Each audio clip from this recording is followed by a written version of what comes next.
She had photographed wars. She had stood in the rubble of collapsed buildings and never flinched. But on this night, this black woman, strong, brilliant, unbreakable, was sitting on the floor of a hospital corridor at 2 a.m, with nowhere left to turn. Her 6-year-old daughter was dying, and the only person in the world who could save her was the man she had spent 7 years running from. A Korean Mafia boss, the most dangerous man in 3 countries. A man with a dragon tattooed up his neck, and eyes that had never forgotten her face. She had loved him once, deeply, completely. And then she had disappeared, without a word, without an explanation, carrying his child and a secret that was slowly destroying her from the inside. Now, she had no choice. She picked up the phone. Her hands were shaking. She typed a name she had promised herself she would never type again. And when the line connected, his voice came through low and quiet and certain, like he had been waiting for this call for 7 years. What he said next, she never expected. What she confessed in return changed everything. And what that little girl said to him the moment he walked through that hospital door will break you completely. But what happened after? What this Korean Mafia boss did the very next morning, alone, before anyone asked him to. That is the moment this story becomes something you will never forget. Before we begin the story, comment below where you're watching from and what time it is there. If stories about karma, love, and hidden truths resonate with you, be sure to subscribe to the channel. She had photographed wars. She had stood in the rubble of collapsed buildings with her camera steady and her hands unshaking, while men twice her size wept around her. She had crouched behind overturned vehicles in 3 different countries, listening to the sound of bullets cutting through air that was never meant to hold them. And she had not flinched. Not once. Simone Caldwell had built her entire life around the idea that she did not run from things that frightened her. And yet here she was, sitting on the floor of a hospital corridor at 2 a.m, her back against a wall that smelled of antiseptic and quiet desperation, unable to make a single phone call. The camera around her neck, the old one, the 35mm film camera her mother had placed in her 12-year-old hands with the words, "The world is full of things worth seeing, baby, and you are made to see them," pressed cold against her sternum like a second heartbeat. She had carried it through every assignment, every country, every carefully constructed version of the life she had chosen over the one she had fled. It was the only constant she had allowed herself. The fluorescent light above her buzzed faintly. Down the corridor, a nurse walked past without looking at her. Nobody looked at the woman sitting on the floor at 2 a.m. In hospitals, grief was so ordinary it became invisible. The doctor's words had not left her. They had simply settled into her chest like sediment, heavy and immovable. Without a compatible bone marrow donor, Yuna has 6 months, perhaps less. 6 months. Yuna, who had her grandmother's laugh and her mother's stubbornness, and a pair of eyes that had made Simone's breath catch in her throat the first time she had truly looked at them. Really looked. Because they were not her eyes at all. They were narrow and sharp and deeply, unmistakably Korean. And they belonged to a man Simone had spent 7 years trying to unlove. She opened her phone. The screen was too bright in the dark corridor. She had scrolled past the contact she needed 17 times in the last hour, each time pulling her thumb back as if the name itself were something that could burn her. She did not have his number. What she had was worse.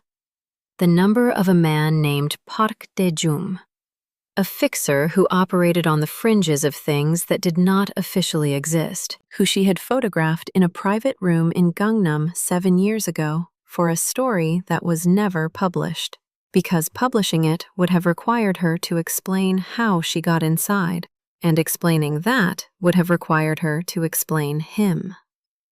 She typed the message with both thumbs quickly before she could stop herself. I need to speak to the dragon. It's about his daughter. She pressed send. She set the phone face down on her knee and looked at the ceiling. She counted the panels. She counted the lights.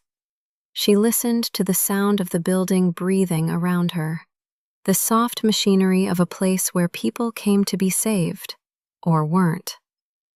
Her phone vibrated against her knee. Stand by. 3 minutes passed. She knew because she counted those too. When it rang, she did not recognize the number. She knew anyway. She had always known, the way you know a voice you have tried very hard to forget, that the forgetting was never as complete as you needed it to be. She answered. The silence on the other end lasted exactly 2 seconds. Then, Simone. Not a question, not a surprise. Just her name, in a voice that was lower than she remembered, and somehow more controlled, as though 7 years had compressed everything inside him into something denser, quieter, more dangerous. She closed her eyes. Minho. Her voice was steadier than she deserved. I have no one else. She heard him breathe. Just once. A slow, measured exhale that traveled through the phone line and landed somewhere behind her ribs where she had no business letting it reach. Where is she? He said. Not who is she? Not what are you talking about? Just where is she? As though the existence of a daughter had already been processed, filed, accepted in the span of those 3 minutes while she had been staring at the ceiling counting panels. As though Jang Min-Ho did not waste time on the parts of a situation he could not immediately use. Seattle, Simone said. Seattle Children's Hospital. She was admitted 4 days ago. I came straight from Nairobi. I didn't even... She stopped. She was rambling. She never rambled. She has aplastic anemia. Severe. The marrow isn't producing. The doctors say a compatible donor is the only option that gives her real numbers, and her numbers are... How old? The question landed quietly. She felt it anyway. 6, she said. Another silence. This one was different from the first. This one had weight to it, the kind of weight that accumulates when a person is doing the internal mathematics of a moment they were never given the chance to prepare for. Simone had had 6 years to carry what she was telling him. He had 6 seconds. Send me the medical file, he said finally. Everything. The diagnosis, the compatibility criteria, the doctor's names, all of it. I'll have someone look at it tonight. Minho, tonight, Simone. There was no anger in his voice. That was the part that made it harder. Anger she could have handled. Anger would have confirmed every reason she had told herself she was right to leave. What she heard instead was something far more difficult. The sound of a man choosing, very deliberately, to stay functional. We talk after I have the file. The line went quiet.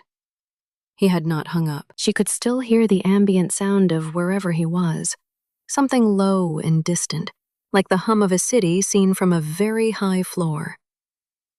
She has your eyes, Simone said. She had not planned to say it. It came out the way things come out at 2 in the morning when the defenses are down and the body is too tired to maintain the careful architecture of what you don't say. Not mine. Yours. She got your eyes, and I spent 2 years pretending I didn't know where they came from. The ambient sound continued. The city, or whatever it was, breathing somewhere behind him. "Send me the file," he said again, and then, quieter, "Get some sleep, Simone." The line went dead. She sat on the floor for another 20 minutes. Then she stood, straightened her jacket, pushed the camera behind her shoulder, and walked back down the corridor toward the room where her daughter was sleeping, with a lilac beanie pulled over her bare head and a small stuffed rabbit tucked under one arm that she had named, inexplicably, Thursday. Simone stood in the doorway and looked at her for a long time. Yuna's eyes were closed.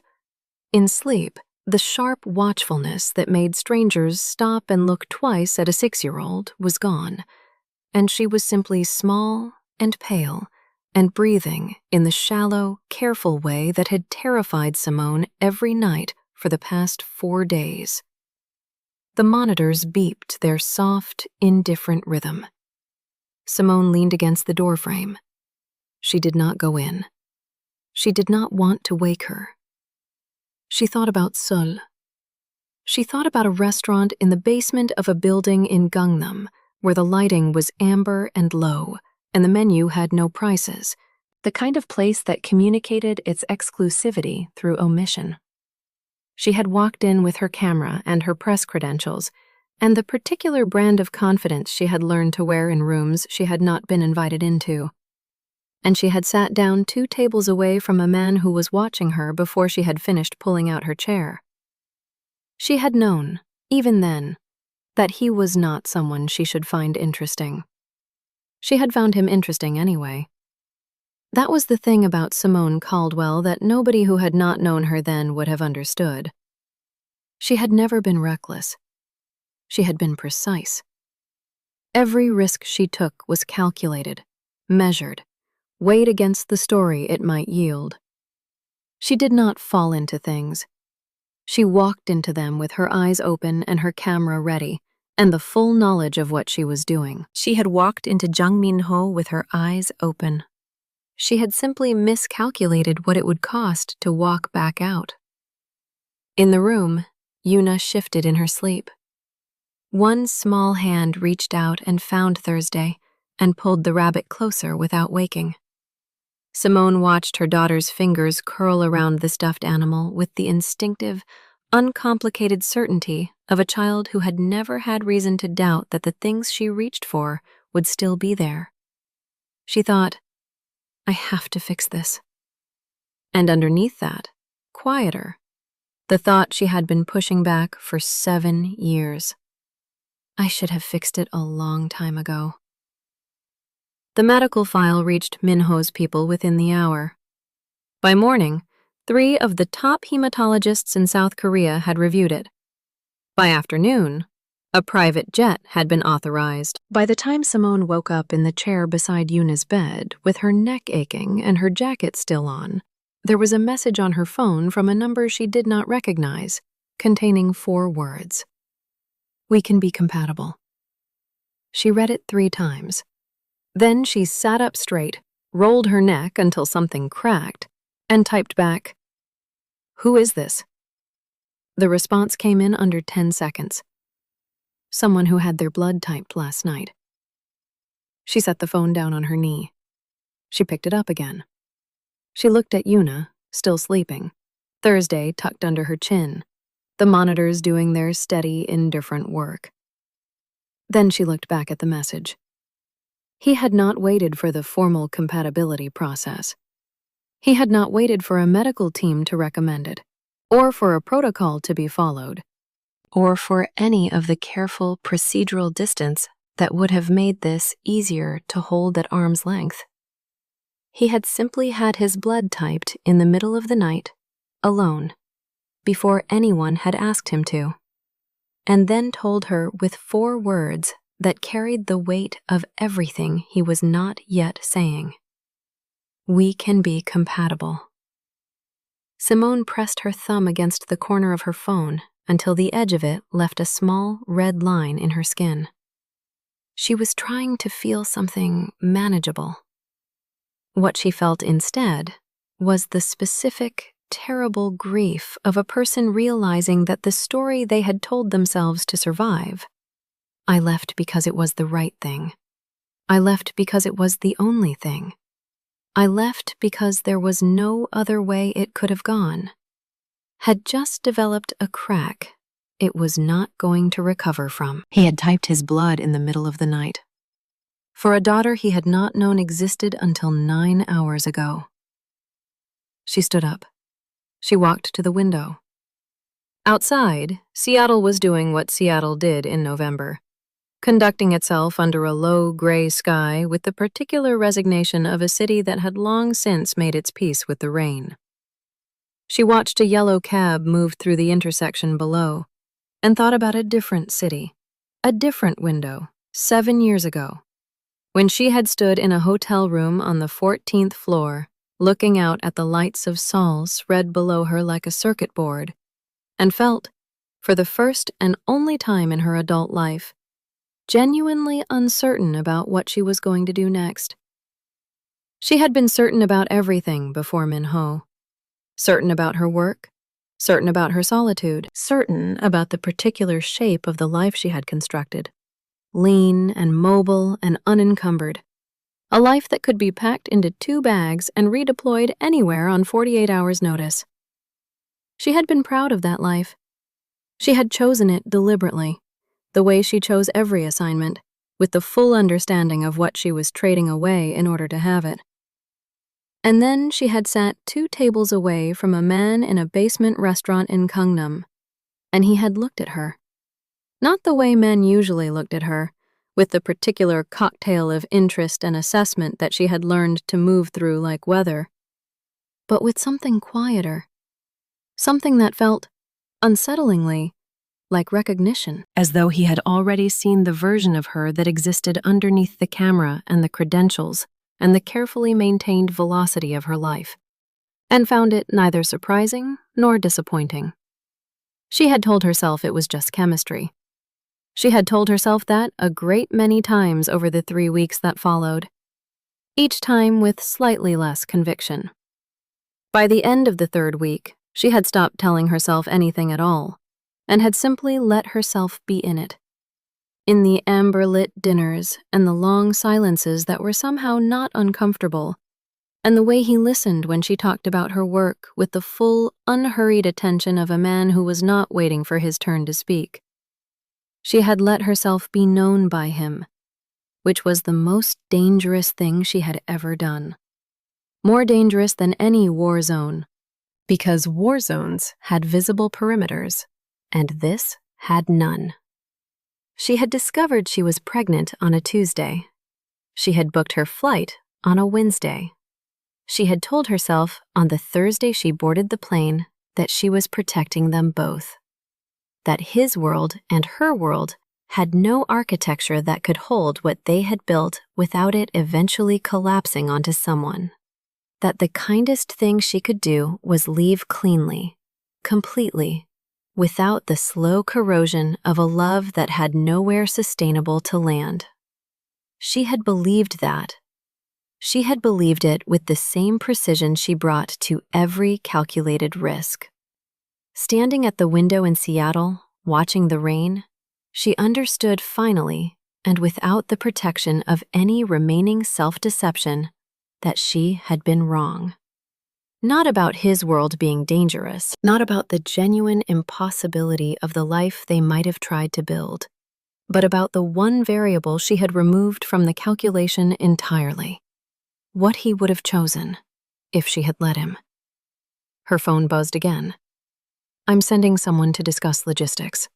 She doesn't need to be moved yet. We come to her." Simone turned from the window. Behind her, Yuna stirred. The small hand released Thursday, stretched out into the open air of the room, and then, finding nothing, curled slowly back. "Mama?" Her voice was blurred with sleep, thinner than it should have been, the voice of a child whose body was working too hard on the wrong things. "I'm here," Simone said. She was across the room in 4 steps. She sat on the edge of the bed and took the small, outstretched hand in both of hers. I'm right here, you. Yuna opened her eyes. Those eyes. Narrow, sharp, deeply, unmistakably his. Found her mother's face, and settled there with the uncomplicated trust of someone who had never had reason to question whether the person she was looking for would be in the room. I had a dream, Yuna said. Yeah? What about? A dragon. She said it matter-of-factly, the way 6-year-olds report dreams, without drama or interpretation. A blue one. It wasn't scary, though. It was just flying around. Simone looked at her daughter's face for a long moment. That sounds like a good dream, she said. It was, Yuna agreed, and closed her eyes again. Simone sat on the edge of the bed and held her daughter's hand and did not move for a very long time. They arrived on a Thursday. Simone knew because Yuna had asked what day it was that morning. She asked every morning, a ritual she had developed during the hospital stay, with the focused dedication children apply to things that give them the illusion of structure. And Simone had said Thursday, and Yuna had smiled and said, like the rabbit, and pressed Thursday against her cheek with a satisfaction that made something in Simone's chest pull tight. 2 hours later, Minho walked through the door. He did not look like a man who had crossed an ocean in under 24 hours. He looked exactly as she had last seen him, composed, unhurried, taking up precisely the amount of space he chose to take up and no more, except that he was wearing a dark coat over the suit instead of the suit alone, and there was something in the set of his jaw that she recognized after a moment as the specific tension of a person who has been holding themselves very carefully together for a very long time and is now in the room where the reason for the holding is. He stopped in the doorway. Yuna was awake, sitting up against her pillows with Thursday in her lap and a book open in front of her, that she was not reading because she had looked up when the door opened and had not looked back down. She regarded the tall Korean man in the dark coat with the dragon climbing his neck with the same direct, unblinking assessment she applied to everything that entered her field of vision. "You're very tall," she said. Minho looked at her. Something moved across his face, fast, almost invisible, the kind of thing that only registers if you are already watching for it. And Simone was always watching for it. It was her entire profession, seeing the thing that moves too quickly for most people to catch. "You're very small," he said. Yuna considered this. "I'm 6. "I know." "How do you know?" "Your mother told me." Yuna looked at Simone with the expression she deployed when she suspected adults were conducting a conversation that involved her without involving her. Then she looked back at Minho. "Are you going to help me?" she asked. Direct, no preamble. She had gotten that from Simone, too. "Yes," Minho said. No hesitation, no qualification. Just yes. Flat and absolute. The way he said everything that he had already decided. Yuna nodded slowly, processing this. Then she held Thursday out toward him. "You can sit down if you want," she said. "There's a chair." He sat. The compatibility was confirmed that afternoon by the medical team Minho had flown in, alongside his own physician, a quiet woman named Dr. Shin, who reviewed every document with the thoroughness of someone who had learned never to trust anyone else's assessment of anything. The numbers were, as his message had indicated, good. Better than good.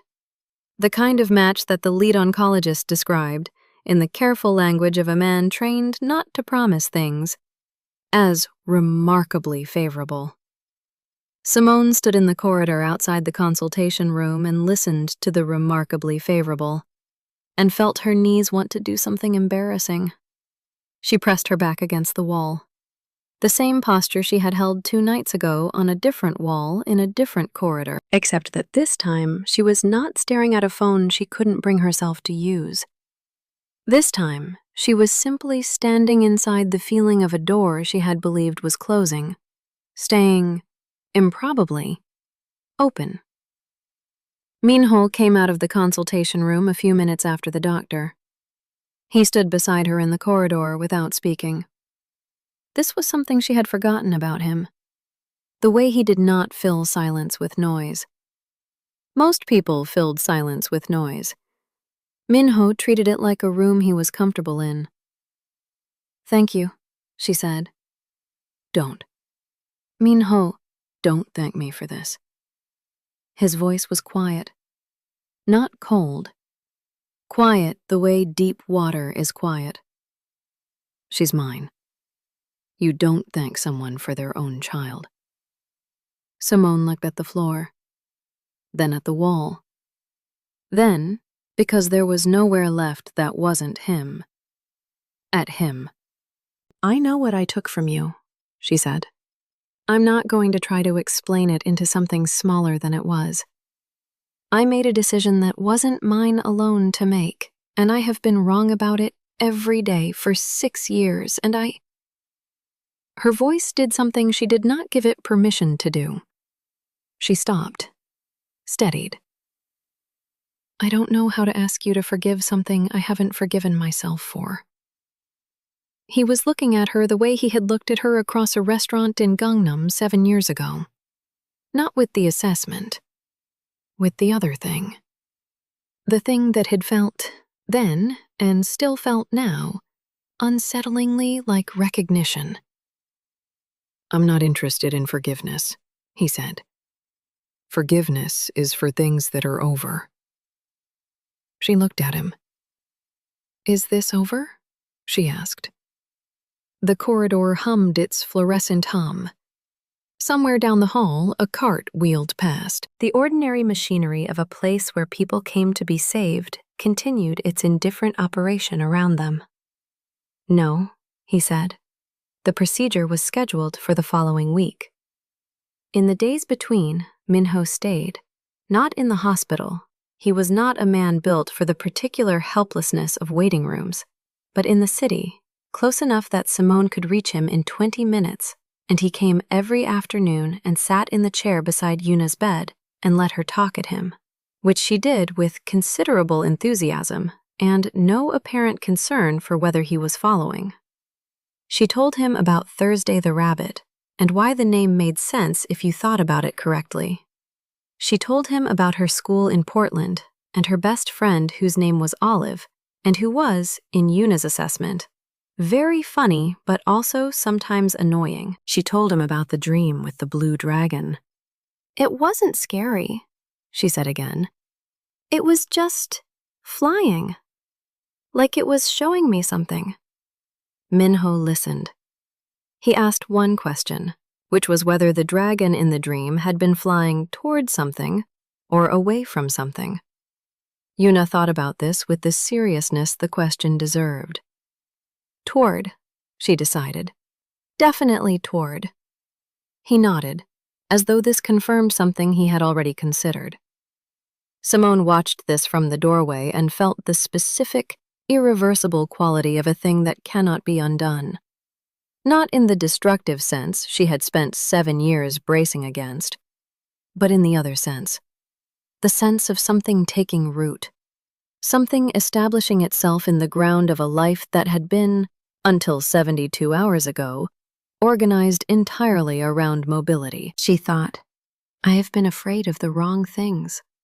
She had been afraid of his world, of the dragon tattoo, and the men who moved through rooms without making noise, and the particular gravity of a man who had never needed to raise his voice to be obeyed. She had been afraid that loving him and staying would mean becoming something she did not recognize. That Yuna, growing up in the atmosphere of what he was, would be shaped by it in ways Simone could not protect her from. What she had not accounted for, what she had removed from the calculation as cleanly as she had removed him, was what Yuna would be shaped by in his absence. The particular hollow that a missing person leaves in the architecture of a child's understanding of the world. The questions Yuna had not yet asked, but would.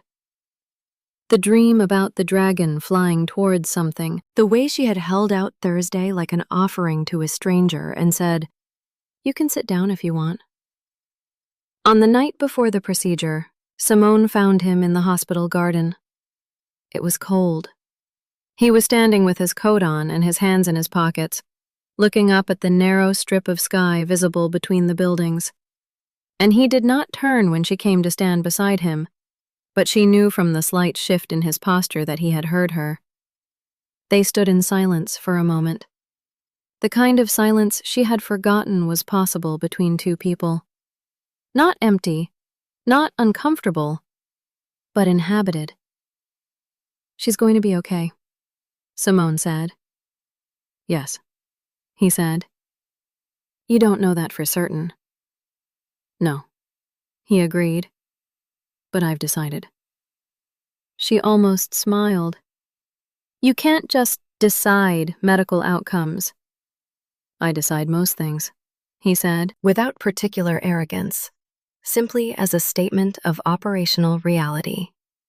And then, after a pause, "I decided something else." She waited.